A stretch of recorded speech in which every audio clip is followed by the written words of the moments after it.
여러분 안녕하십니까, 진성호입니다. 문재인 정권이 말기에 접어들면서 지금 묘한 양상들이 드러나고 있습니다. 무엇보다 윤석열 검찰총장이 복귀할 수 있게 서울행정법원이 결정을 내리자 지금 갑자기 안 보이던 사람들이 모습을 드러내기 시작했습니다. 그중 한 명이 바로 임종석입니다. 문재인 정권의 초대 대통령 비서실장을 지냈습니다. 한창 문재인 대통령이 잘 나갈 때 대통령 비서실장을 지냈기 때문에 당시는 이낙연 국무총리보다 더 본인이 권력이 센 것처럼 이인자 행세를 한다는 비판을 받게 됐습니다. 선글라스를 끼고 전방부대를 시찰하면서 국정원장도 나와, 국방부 장관도 나와, 다 나를 수행해, 이런 이인자 행세 때문에 비판을 받기도 했고, 또 상당히 많은 청와대의 의혹 사건에 이름이 오르내리기도 했습니다. 자, 윤석열 검찰총장은 청와대의 울산시장 하명 수사 의혹 등 상당히 많은 정권 수사를 했습니다. 그 가운데 임종석의 이름이 상당히 많이 오르내렸습니다. 뿐만 아니라 옵티머스 사건, 지금은 이 문재인 정권의 비리 로비 의혹의 핵심의 하나로 거론되고 있는 옵티머스 사건, 지금 서울중앙지검 이성윤 지검장이 하고 있는데 이성윤 때문에 진도가 안 나간다는 말이 나옵니다. 그 옵티머스 펀드, 자, 이 초대 이 옵티머스의 이혁진 전 대표 한양대입니다. 뿐만 아니라 이 옵티머스 관련사들에는 한양대 출신들이 집중적으로 포진되어 있습니다. 임종석 실장과의 검은 의혹이 여러 번 거론됐지만 아직까지 드러난 것은 없습니다. 자, 어쨌든 지금 윤석열 검찰이 수사하고 있는 많은 사건에 임종석의 이름은 한 번씩 나옵니다. 윤석열 총장이 식물총장에 대해서 정직 2개월 처분을 받고 사라져버린다면 좋았을 텐데 윤석열 총장이 오뚜기처럼 살아 돌아왔습니다. 그리고 이제 명분까지 얻었습니다. 이제 권력에 대한 수사를 시작하게 되면 임종석 실장의 운명이 혹시라도 바뀔 가능성이 있을까요? 자, 6개월 동안 페이스북 글을 쓰지 않던 임종석이 6개월 만에 SNS질을 하면서 등장했습니다. 그리고 내가 할 일을 찾아야겠다. 의미심장한 말입니다. 지금 추미애 장관이 공적 1호로 불립니다. 그러니까 지금 윤석열 총장과의 갈등 속에서 윤 총장이 살아 돌아오게 한 가장 큰 원인은 추미애의 이 무능력 때문이다, 이런 비판들이 지금 나오고 있습니다. 그 다음으로 책임을 져야 할 사람이 누군가, 여권에서 노영민 실장을 드는 사람들이 꽤 있습니다. 청와대 비서실장이 도대체 뭘 했길래 지금 문재인 대통령이 윤석열 총장과 관련해서 사과까지 하게 만들었느냐. 노영민 실장은 곧 교체될 것이다. 그리고 뭐 후임자로 여러 명의 이름이 실명으로 거론되고 있습니다. 그런데 그 사람들도 요즘 별로 잘 안 좋은 상황인 것으로 보입니다. 상태가 좀 안 좋습니다. 그러다 보니까 임종석 실장이 왜 갑자기 이렇게 등장했는가에 대해서 의심의 눈초리로 보내는 사람들이 많습니다. 윤석열 총장이 임종석 실장에 대해서 어떻게 사법 처리할 가능성이 겁나서 저렇게 등장했다, 이런 의혹도 있고, 또 지금 뭐 일자리도 별로 없고 뭐 돈은 좀 모아놨는지 모르겠지만 뭐 뭔가 있어야 되겠는데 지금 내가 좀 불안한데 노영민은 곧 잘린다고 하고, 그러니까 뭔가 일자리를 찾아 나선 것이 아니냐는 분석도 나옵니다. 백수 탈출 방법입니까? 아무튼 그 어느 것도 임종석 마음속에 들어가 보지 않았기 때문에 모르겠습니다만 적어도 외부에서 보기에는 임종석은 상당히 불안해 보입니다. 느닷없이 등장한 이유가 정말 문재인 대통령에 대한 충성 때문일까요? 그렇게 보기는 힘든 구석들이 좀 있습니다. 자, 문재인 대통령은 아시다시피 이제 임기 말입니다. 거의 마지막 순간입니다.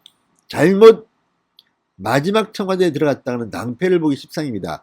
역사가 그것을 잘 말해줍니다. 그렇지만 또 마지막에 한 건 하고 치고 나오면 되지 않느냐, 이런 생각하는 사람도 물론 있을 겁니다. 자, 임종석은 어떤 경우일까요? 왜 갑자기 페이스북 글을 썼을까요? 그리고 그 글도 아주 수준이 낮다는 비판이 지금 나오고 있습니다.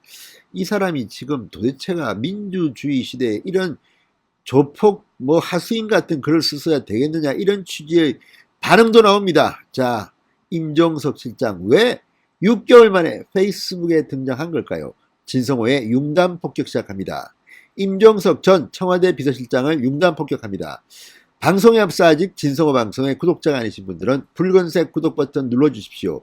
더 좋은 방송으로 보답하겠습니다. 자, 임종석 실장이 크리스마스인 25일 페이스북에서 윤 총장에 대한 집행정지 결정을 내린 법원을 비판했습니다. 임종석 실장이 페이스북에 글을 올린 것은 지난 6월 이후 6개월 만이라고 합니다. 임종석은 페이스북에서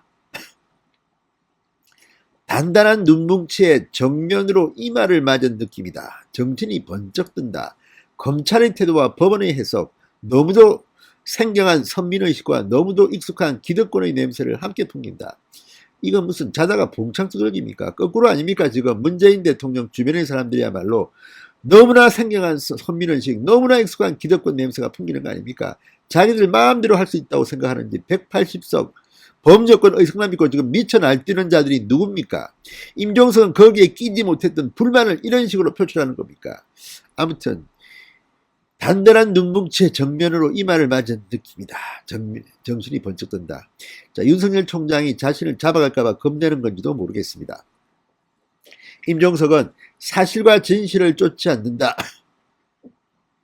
정치적 판단을 먼저 하고 사건을 구성한다. 해야 할 일과 하지 말아야 할 일에 대한 구분도 보이지 않는다. 이걸 그대로 반사하면 됩니다. 문재인 청와대에 그대로 주면 됩니다. 이들은 해야 할 일과 말아야 할 일에 대한 구분을 못하는 자들이 문재인 청와대 인간들이 아닌가 싶습니다. 정치적 판단을 먼저 하고 사건을 구성하는 것도 바로 그들의 18번 아닙니까? 그러면서 또 공자님 말씀합니다. 우리가 합의하고 지켜가야 할 민주주의 제도는 매우 불완전하고 허약하며 빈틈투성이다. 각각의 구성원과 기관들이 끊임없이 성찰하지 않는다면 그냥 쉽게 무너져 내린다. 참, 임종석가 이런 말 듣고 있으면 참 진짜 대한민국의 제대로 된 민주주의자들은 참 기분 나쁠 것 같습니다. 그죠? 자, 이어서 지금의 검찰과 법원이 서슴없이 그 일을 하고 있다. 도구를 쥐어주고 심부름을 시켰는데 스스로 만든 권한처럼 행사한다. 국민의 눈치를 살피는 염치도 없고 자신들의 행동이 몰골 혼란에 대한 일말의 책임감도 찾아볼 수 없다. 참 가소로운 소리입니다. 이 문재인 정권이야말로 심부름을 시켰는데 스스로 지 멋대로 권한을 행사하고 있습니다. 자, 그러면서 이제 마지막 이렇게 썼습니다. 손 놓고 바라보아야 하는 내 모습이 너무 비참하고 무력하고 무책임하게 느껴진다. 손 놓고 바라보아야 하는 내 모습이 너무 비참하고 무기력하고 무책임하게 느껴진다. 이 말이 뭐겠습니까? 야, 내가 있었으면 추미애 니보다 잘할 수 있는데 말이야. 이 바보 같은. 다 한정대 출신들입니다. 참고로. 그리고 문재인 주변에 있는 노영민 실장이나 이런 사람들 보고 지금 그런 말을 할 겁니다. 니들 내가 할 때는 정말 문재인 지지율 80%였어. 이 바보들아. 나는 지금 니들이 참 안타까워. 나는 지금 손 놓고 바라보는데 니들 이게 뭐하는 짓이야. 노영민 실장 도대체 대통령을 그따위로 모시고 있어. 이런 생각을 하고 있을지도 모르겠습니다. 그러니까 나도 일 좀 줘. 이런 거 아니겠습니까? 백수가 할 수 있는 말 뭐 이런 거를 떠올리게 합니다. 물론 그게 맞는지는 모르겠습니다. 그러면서 본심이 나옵니다. 민주주의가 너무 쉽게 약해지지 않도록 대통령께서 외롭지 않도록 뭔가 할 일을 찾아가야겠다. 담벼락에 여기라도 시작해보자. 다시 아픈 후회가 남지 않도록이라고 덧붙였습니다. 문재인 대통령께서 외롭지 않도록 뭔가 할 일을 찾아가야겠다. 일 좀 달라는 겁니다. 나 일이 없어. 뭐 좀 줘라. 니들은 인마 일 맡아놓고 일을 걷다위로 하냐? 이런 거 아니겠습니까? 아니면 진짜 윤석열 총장이 임종석에 대한 뭔가 심각한 것을 알고 이제 수사를 하면 나 끝난다.